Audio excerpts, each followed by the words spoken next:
약간씩 옆쪽으로 약간씩 옆으로도. 여러분 안녕하십니까?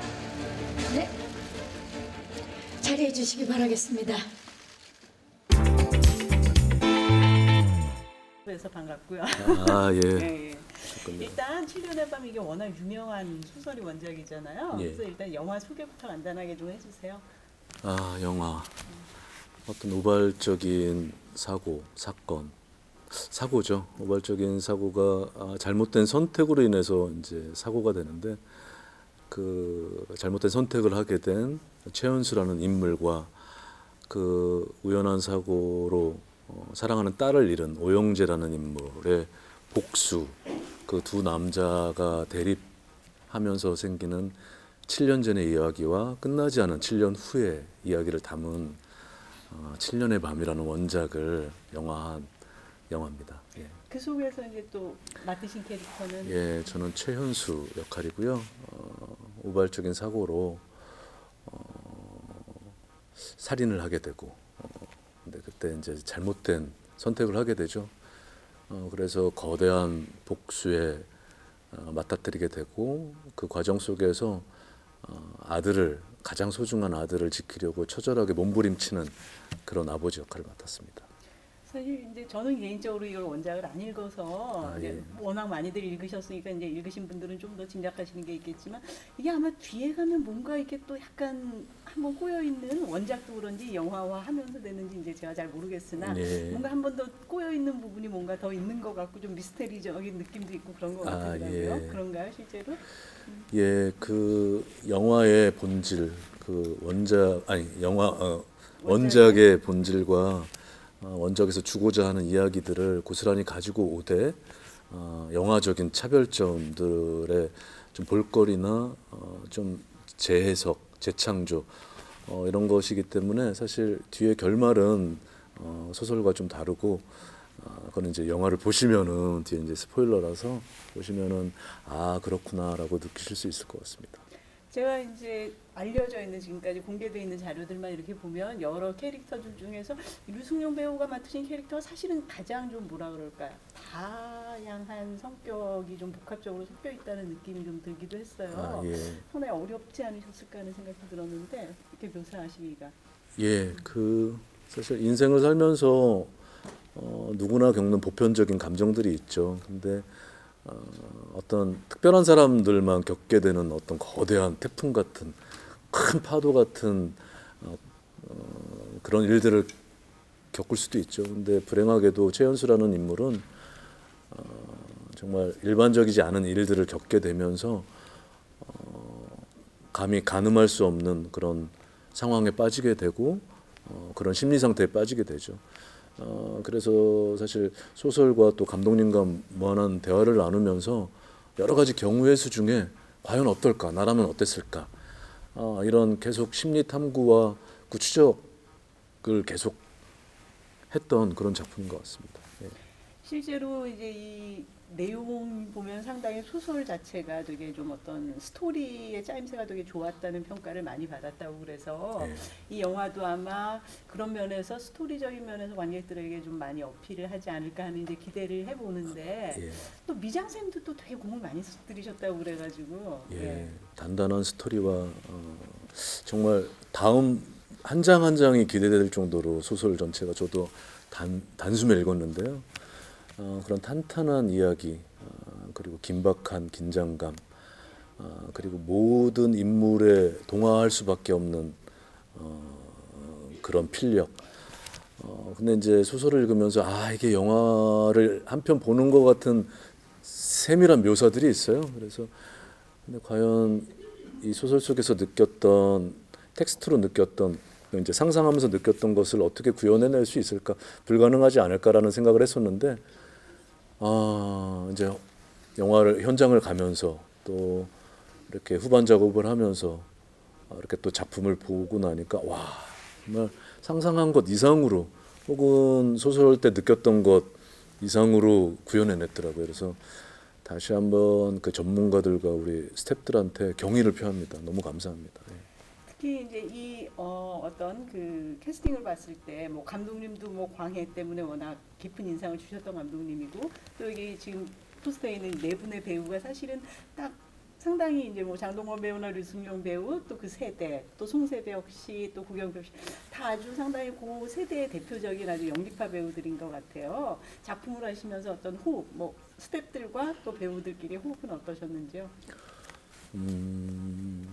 우리 아주 온통 오로지 모든 삶 자체가 시간 자체를 모두 작품에 쏟아넣은 우리 감독님을 필두로 모든 스태프들 그리고 배우들이 정말 이 7년의 밤이라는 영화를 위해 태어난 사람들처럼 그 촬영 내내 고스란히 그렇게 녹아 있었던 것 같아요.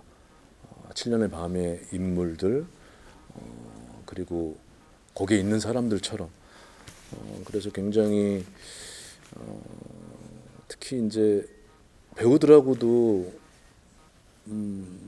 이렇게 적대 관계들에 있기 때문에 그렇게 많은 대화를 나누거나 그러지 않고 오히려 거리감들을 유지하고 이 긴장감들이 깨질까봐 굉장히 그것을 유지하려고 서로 이렇게 그걸 깨지 않으려고 노력들을 했던 것 같아요. 조심스럽게. 그게 역시나 좋은 밀도로 영화에 좀 구현된 것 같습니다. 알겠습니다. 뭐 마지막으로 관객분들에게 한마디 해주신다면? 굉장히 묵직한 영화고 또 소설을 볼 때 영화 같은 소설이라고 생각했는데 영화를 보고 나면 정말 한편에 거대한 서사가 있는 소설을 읽은 것 같은 영화가 나온 것 같습니다. 3월 28일 7년의 밤으로 찾아뵙겠습니다. 감사합니다. 고맙습니다. 네, 감사합니다. 배우 처음 뵙는데 네. 되게 상당히 좀 묵직한 영화 같아요, 그죠? 아마 네네. 그 뭐 많은 변신 이런 걸로 지금 네. 뭐 홍보 자료에도 많이 나와 있던데 네. 일단 본인이 맡으신 캐릭터부터 좀 소개해 주세요. 저는 그 어떤 우발적인 사고로 잘못된 선택을 한 그 최연수라는 유승용 씨가 맡았던 그 인물로 인해서 그 딸을 잃게 되고 그 딸을 잃은 마음에 이제 그 아주 그 집요하고 거대한 복수를 계획하게 되는 그 오영재라는 그 사람 역할을 맡았습니다. 네. 실, 네. 예, 실제로 지금 방금 마지막에 이제 제가 유승용 배우한테 드렸던 네. 질문 중에 하나가 영화 촬영하는 과정에서도 실제로 막 되게 그런 어떤 캐릭터 자체에 네. 사실은 적대적인 관계 같은 걸 이렇게 네. 네. 이어가시느라고 아주 네. 그랬을 정도로 되게 빠져 네. 계셨다고 다들 그러던데 촬영 현장 분위기는 어땠나요? 그 현장 분위기가 굉장히 진지하고 그뭐 감독님 비롯해서 배우들 비롯해서 스태프들까지도 그 진짜 그 이제 찍어야 될 그 카트에 대한 생각들로 다들 이렇게 빠져 있는 상태가 그런 게 한 거의 한 10개월 정도로 유지를 했어요. 그러니까 뭐 이렇게 농담이 오가거나 뭐 이렇게 촬영이 이제 카트가 되고 나면 잠깐 벗어 나왔다가 다시 이제 들어가고 이런 현장이 아니라 카메라가 돌고 있지 않은 상황에서도 계속 그 어떤 영화 안에 사람들이 들어있는 그런 분위기여서 굉장히 좀 진지하고 진짜 다들 그 영화 생각밖에 안 하고 있는 그런 현장이었었어요. 제가 지금 말씀 들으면 10개월이나 촬영을 했네요. 한국 영화 10개월씩 촬영하는 건 많지 않잖아요. 네, 그렇습니다. 네. 특별히 이렇게 오래 제가 아직 영화를 못 봐서 네. 오랫동안 촬영, 뭐 계절이 여러 번 나와서 그런가요? 아니면 계절 탓은 아니고 이제 그 로케이션이 이제 좀 굉장히 다양하고 전국 뭐 거의 방방곡곡에 또 이제 영화의 이제 특성상 그 뭐 우리 오지까지는 아니지만 그래도 좀 깊숙한 곳들을 많이 들어가는 현장이 많았고 그리고 뭐 어떤 그 좀 더 이렇게 밀도 있는 것들을 좀 뽑아내기 위한 그 거기에 이제 할애되는 시간들이 좀 더 많이 있었던 것 같아요. 네. 지금 뭐 알려져 있는 지금까지 알려진 자료를 보면 이제 장동건 배우께서 정말 뭐 진짜 이제까지 하셨던 것을 훨씬 뛰어넘는 대단한 악역이라고 얘기를 하시는데 실제로 그 사실 안 봐서 사실은 잘 모르겠어요. 네. 당연히 이렇게 이 사람이 악한 마음, 조심에 불탈 수밖에 없는 상황일 것도 같고 도대체 복수를 하는 것과 악역이 어떻게 잘 모르겠는데. 그래서 예, 뭐 어떤 영화적으로 보면은 악역이라는 표현이 뭐 맞을 수도 있는데 저는 개인적으로는 이 오영재라는 사람을 악역이라고 생각하지 않고 그 연기를 했어요. 어떤 그러니까 어떤 뭐 그 영화의 어떤 장르적으로 선악의 기준이 아니라 이건 그 사람 누구에게나 있는 어떤 그 본성으로서의 악이 있다고 생각하고 그 악을 어떻게 표현할 거냐였고 또 이렇게 모든 사람들에게 사실 이렇게 좀 공감을 불러일으키는 악역이었으면 좋겠다라는 생각이 들었거든요. 그래서 그게 단지 뭐 선악의 구별이 아니라 그 사람의 어떤 심리, 그 오영재라는 사람의 심리와 심정과 이런 것들이 좀 그 관객들에게 설득될 수 있도록 그런 쪽으로 그 노력을 많이 했어요. 네. 실제로 자료 와성을 봐도 이제 원작을 쓰신 정유정 작가 같은 경우도 네. 이게 뭐 아주 치밀한 서사나 이런 부분에서 많은 호응을 얻었지만 사실은 또 하나의 축은 결국 이 작가분이 이 작품을 통해서 이 네. 장대한 이야기를 통해서 보여주고 싶었던 건 어떤 인간의 결국 심리가 아닐까 그런 네. 생각이 많이 들었거든요. 네, 네. 그런 측면에서는 사실은 대단한 뭐라 그러나 연기하실 때 좀 부담이 많이 가잖아요. 뭐 네. 스토리를 쭉 따라가는 것보다 네. 좀 어떤 면이 제일 어려우셨는지. 저도 그 원작의 그 아주 열렬한 팬이었었고 그 원작에 나오는 오영재라는 캐릭터가 어떤 그러니까 캐릭터로서 굉장히 매력적인 캐릭터였거든요, 배우 입장에서. 근데 이 영화와 또 원작의 또 가장 다른 점 중에 하나가 또 오영재 캐릭터일 수도 있을 것 같아요. 질문하신 것처럼 그러니까 영화에서는 그 소설 원작에서는 이제 오영재라는 사람이 사이코패스로 이제 규정이 되어져 있고 이 사람이 하는 행동이나 심리가 사실 이해하기 힘든 상식적인 행동들이 아니기 때문에 이해하기 힘든 점들이 굉장히 많은데 연기하는 입장에서는 그걸 이제 단순히 사이코패스로 결정을 해버리면 그냥 하면 되니까 사이코패스니까 저렇게 행동하지 하는데 영화에서는 어떤 이제 그런 설정을 좀 버리고 아까 말씀드린 것처럼 인간으로서 이게 그 공감이 되고 이 사람이 하는 행위들이 좀 설득이 될 수 있는 것들을 찾기 위해서 그런 것들이 좀 가장 어려운 점 중에 하나였고 또 원작과 좀 다른 점 중에 하나인 것 같아요. 네. 조금 더 이제 좀 더 현실적인 캐릭터로 영화화됐다고 네. 생각하면 되겠네요. 네네. 네. 저희 유승용 배우한테도 여쭤봤는데 사실은 여기 지금 포스트에 계신 네 분의 배우들이 네. 다들 그 나이에 대해서 가장 이제 좀 요즘 연기를 제일 연기력이 돋보이는 배우들이셔서 실제로 하시면서 어떤 작업 과정에서는 또 어떤 느낌을 많이 받으셨는지 궁금해요. 네. 감독님도 또 워낙 서사에 능하신 분이. 네. 일단 뭐 그 어떤 현장 분위기나 우리 그 네 명의 배우들이 감독님의 영향을 가장 많이 받았어요. 감독님이 작품에 굉장히 깊이 몰입해 계시고 또 현장에서도 작품 생각 이외에 다른 생각들 하시는 걸 거의 본 적이 없고 감독님이 또 개인적인 취미도 별로 없으시고 그냥 영화만 생각하시는 분이니까 배우들이 거기에 이제 따라가기 위해서는 그만큼 같이 이제 깊이 들어가줘야 하고 또 저절로 그렇게 들어가지게 되고요. 그래도 뭐 유승용 씨 같은 경우는 이번이 이제 거의 이제 처음 만난 건데 그 작품에서는 근데 사실 예전에 이제 제 전작 중에 이제 굿모닝 프레지던트라는 영화 할 때 특별 출연을 해주신 적이 있어서 그때 이제 한신을 같이 촬영을 했던 적이 있었거든요. 근데 그때 제가 느꼈던 유승용 씨 어떤 배우로서의 에너지나 이런 것들이 굉장히 인상적이었었고 이번 현장에서는 이제 서로 대결하는 역할로 맞서게 되니까 시작 전부터 이제 마음가짐도 좀 굉장히 달라지고 단단히 마음을 먹고 이제 촬영을 시작하게 됐고 또 유승용 이렇게 흔히들 얘기하는 어떤 배우 간의 호흡에 대한 이야기들을 하잖아요. 근데 그 호흡이 그야말로 이제 케미거든요. 그게 더 친하다고 더 생기는 것도 아니고 뭐 사이가 안 좋다고 해서 덜한 것도 아니고 진짜 그런 어떤 케미가 있는 것 같아요, 배우들끼리.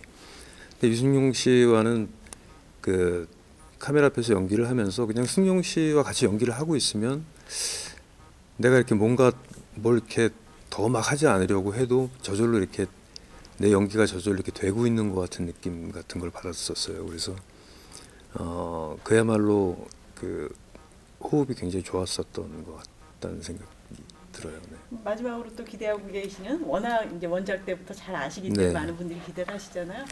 그 분들에게 한마디 해주신다면? 저도 이제 소설의 팬이었었고 영화를 제가 캐스팅이 되기 전에 영화화 된다는 소식을 들었을 때 빨리 이 영화 만들어진 완성품을 보고 싶다라는 생각이 들었거든요. 근데 과연 그 마을의 어떤 그 분위기나 서사나 이 소설이 갖고 있는 어떤 정서나 분위기 이런 것들이 영화에 얼마나 잘 담겼을까, 그런 것들을 저도 어떤 독자 입장에서 관객 입장에서 굉장히 궁금했던 작품인데 그 모든 스태프들과 감독들과 배우들이 정말 치열하게 열심히 공들여서 만들었어요. 그래서 조금 기대를 가지시고 보셔도 될 것 같고 많이 응원해 주시고 관심 가져주시기 바랍니다. 네, 네, 고맙습니다. 감사합니다. 네.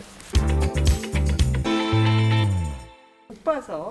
그러셨어요? 근데 이제 네. 많은 분들에게 가장 영화화하면 기대되는 작품으로 꼽히고 막 그랬다고 그런 내용을 봐서 감독님께서 이 작품을 영화를 해야겠다고 생각했을 때 제일 그 뭐라 그럴까 꽂혔다 할까요? 네. 그게 어떤 부분이었을까요? 저는 소설을 읽고 제가 처음 한 건 도망치는 거였어요. 못하겠다고. 그게 처음에 제의가 들어왔을 때 소설을 읽고, 왜냐하면 그 방대한 서사를 2시간에 담아내는 게 불가능하다고 생각을 했었고, 그리고 그 공간의 표현이나 저는 이야기의 중심보다는 그 심리의 중심이 더 강한 소설이라 생각했는데 문학적인 표현은 가능하지만 영상적인 표현이 불가능한 소설이 아닌가라고 생각을 했어요. 그렇게 생각을 하고 이건 내가 할 수 없는 거다라고 먼저 마음을 먹고 꽤 오랫동안 도망을 쳤는데 시간이 지나서 뭐 여러 가지 상황이 변하면서 또 다시 제가 책을 계속 읽으면서 그러면 내가 할 수 있는 걸 한번 해보자라고 선택했던 것 같아요. 그게 소설을 온전히 잘 표현하는 게 아니고 내가 소설에서 원했던 거 아니면 잘할 수 있는 것들을 선택해서 하자. 그렇게 해서 소설을 선택했습니다. 지금 말씀하신 뭐 이제 굳이 스포일러가 될 만큼 뭐 네. 자세한 말씀을 하실 필요는 없지만 감독님께서 그렇게 갈등까지 하시다 결국 하기로 했을 때 가진 매력, 네. 보여주고 싶었던 부분 이런 건 어떤 걸까요? 이 영화를 통해서. 영상적인 부분은 아마 공간이었던 것 같고요. 그러니까 한국 영화에 흔히 볼 수 없는 그 안개라든지 숲이라든지 호수 이런 곳에서 벌어지는 스릴 이야기는 한국 영화에서 많이 보진 못했던 것 같아요. 도심에서 벌어지는 이야기는 많았지만 그런 시골적인 정서가 저한테 크게 어필을 했었고요. 두 번째 그 소설에서 드러나지 않았던 그 또 다른 이야기. 그러니까 그 정주중 작가님이 그 작가의 말에 그런 말을 썼는데 그러나라라고 쓰셨거든요. 뭐냐면 어떤 사실이 있는데 그 사실에는 또 다른 그러나가 있다라고 말씀을 하셨는데 저도 그 소위 말해서 그 아이를 치어 범죄자가 된 아버지와 자기 딸을 죽인 범인을 복수하는 아버지 그게 표현적인 외형이지만 그 내면에는 또 다른 그러나가 있지 않을까라고 생각을 했었고요. 그 그러나를 좀 제가 영화 속에 녹여낼 수 있으면 좋겠다. 그렇게 생각하고 접근을 했습니다. 그 사실은 처음에 시작할 때 말씀하셨던 어떤 심리의 축과도 연결되는 네. 말씀인 것 같은데 네. 결국 모든 사람들이 그런 어떤 다양한 심리의 다층적인 면을 사실은 그게 인생이 아닌가 이런 네. 생각도 들고요. 제가 이제 뭐 심리학자는 아니지만 그런 현재의 어떤 현상을 따지고 들었을 때 대부분 어떤 지난 날로 넘어가더라고요. 어릴 때의 트라우마라든지 아버지, 어머니의 이야기들. 결과적으로 그게 어떤 지금의 현상을 만들었다고 생각했고, 그러면 두 인물이 벌어지는 어떤 지금의 현상이 과거의 어떤 일과 연관되지 않았을까. 지금 현재의 일만 우리는 알고 있지만 그 그러나 속에 그 과거의 어떤 또 다른 이야기가 그 사람을 지금 만들었다라고 생각했기 때문에 지금의 단순한 현상만이 아니고 그 과거의 어떤 이야기를 영화 속에 많이 녹여내고 싶었고 어쩌면 소설을 보는 분들은 조금 그게 의아하게 다가왔을 수도 있을 것 같아요. 근데 저는 영화 속에서 솔직히 그게 더 매력적이었기 때문에 그걸 영화 속에서 녹여내고자 노력을 했습니다. 관객 입장에서는 아마 인간의 본성에 대해서 많은 생각을 하게 되지 않을까 말씀을 듣고 나니까 생각이 되는데 말씀하세요. 그렇게 봐주시면 좋을 것 같은데요. 근데 이제 영화라는 게 문학처럼 그렇게 깊이를 가지고 심리를 표현해내는 게 쉽지는 않았던 것 같아요. 그래서 그렇게 저 나름대로는 그렇게 연출을 하고자 노력은 했는데 영화를 보시면서 그것까지 봐주시기는 쉽지 않을 거라 저는 생각합니다. 네. 그 서두에 말씀하셨던 이제 공간 얘기를 또 다시 좀 하면은요. 네. 그래서 상당히 세트 같은 데도 공을 많이 들이셨다고 이렇게 나와 있더라고요. 네. 뭐 얼마나 이렇게 막 좀 고생을 하셨는지 좀 소개해 주세요. 동근 씨가 이제 촬영 기간을 10개월이라고 말씀을 하셨던 것 같은데 소위 촬영 기간은 그렇게 길진 않았던 것 같고요. 그거는 제가 봐서는 한 5개월 남짓 정도 했던 것 같고 로케이션 촬영을 준비하기 위해서 저희들이 준비했던 기간이 꽤 길었거든요. 그 대한민국이라는 데가 손때가 많이 묻은 데가 많아서 그 손때가 묻지 않으면서 영화에 부합되는 공간을 찾아내기는 되게 어려웠던 것 같아요. 그러다 보니까 이제 거의 적합한 공간을 찾으려고 돌아다니다 보니까 뭐 시골이고 오지고 뭐 소위 말 휴대폰이 안 터지는 곳으로 많이 돌아다니다 보니까 그런 쪽에 시간이 많이 소요되지 않았나 그렇게 생각합니다. 네. 세트도 뭐 수중에 뭐 세트도 만들고 그러셨다고. 그 영화의 가장 장점은 다양한 공간이었던 것 같아요. 근데 그게 영화를 만드는 입장에서는 가장 큰 단점이었던 것 같아요. 경제적인 비용과 공간적인 비용이 너무 많이 들어서. 그래서 근데 뭐 그거를 소위 말해서 7년의 밤을 했던 이유 중에 하나가 공간이었기 때문에 어쨌든 그거를 저희들이 할 수 있는 선에서 최선을 다해서 만들려고 노력은 했습니다. 네. 앞선 배우분들에게도 드렸지만 이제 각 세대별 아주 연기력이 좋은 네. 대표 배우들과 작업을 하셨잖아요. 네. 그 작업 과정에 대해서 또 한 말씀 좀 해주세요. 연기력이 좋은 건 뭐 다 아시는 거고요. 제일 제가 고마웠던 건 지치지 않았던 것 같아요. 촬영 기간도 길고 촬영도 굉장히 감정적으로 힘들었는데 그렇게 되면 자연스럽게 시간이 지나면서 감정적으로든 육체적으로든 지치고 손을 좀 놓을 만한데도 끝까지 견지해 주셨던 것 같아요. 그 부분에 대해서는 진짜 감사드립니다. 그 마지막으로 이제 예전에 광해 때문에 또 많은 분들에게 관객도 많이 들었고 이제 기대를 한 몸에 받으셨잖아요. 네. 그러면 이 작품을 통해서 또 관객들에게 마지막으로 드리고 싶은 말씀이 있다면 한마디 해주세요. 그 원작의 기대와 광해의 기대가 저한테는 가장 큰 부담인데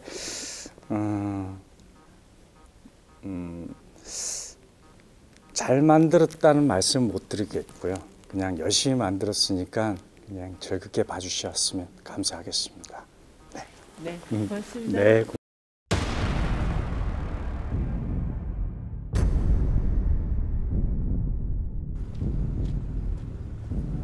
지나갔나? 진짜라니까 끊어. 끊자. 끊는다. 여보세요, 서운 아빠.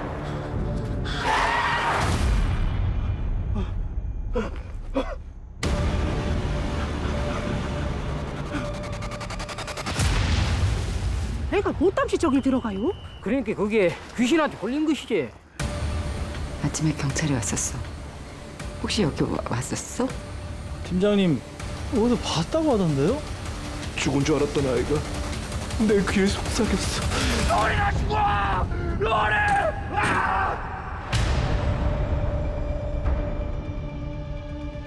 직접적인 사유는 따로 있네. 피해자는 아이의 입을 막아 질식살해하며 시신을 호수에 유기한 것으로 보인다. 이런다고 세령이가 살아 돌아와? 어떤 놈이 그랬는지 찾아서 똑같이 갚아줘야지. 내가 내 딸아이 입을 틀어막아 죽이고 호수에 던졌다고?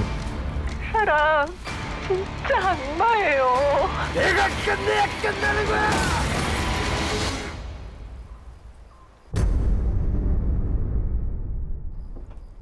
이 수몰이라는 게 원래 마을을 다 부시고 물을 채우는 거거든. 근데 여긴 그냥 덮었다는 겨. 그냥요? 마을을 통째로다가 물에 담가버린 거지. 물 근처엔 얼씬도 말어. 사람 잡아먹는 호수라고 그러자뇨. 아빠는 꿈을 꾸는 거야. 나쁜 꿈. 아저씨는 왜 날 떠나지 않았어요? 7년씩이나.